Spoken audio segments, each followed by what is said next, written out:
traditionnelle messe de nuit, appelée messe de minuit. Chloé Tempero et Claire Villalon se sont rendues à l'abbaye de Landévennec dans le Finistère où une centaine de fidèles a célébré l'arrivée de Jésus dans ce lieu de retraite chargé d'histoire. Regardez.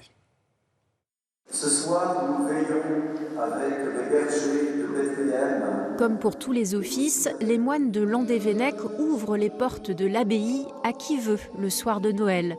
Et comme chaque année, ils sont une petite centaine à s'enfoncer de nuit par les routes sinueuses en presqu'île de Crozon pour participer à cette messe. Je viens tous les ans, donc à la messe de minuit.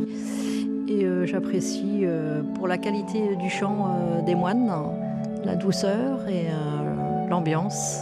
Suivant les ennuis de la vie, ça permet aussi de se recueillir, de penser à tous les gens qu'on a perdus, d'être chers. La veillée se passe dans la nouvelle abbaye, reconstruite dans les années 50. Mais les fidèles savent que le lieu a une histoire beaucoup plus ancienne. C'est un lieu tout à fait particulier. D'abord, c'est 15 siècles d'existence.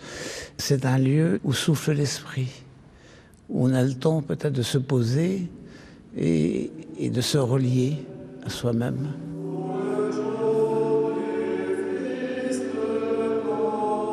Ici à Landévennec, on se retrouve avec l'esprit de Saint Guénolé, le fondateur, un des moines fondateurs de la Bretagne.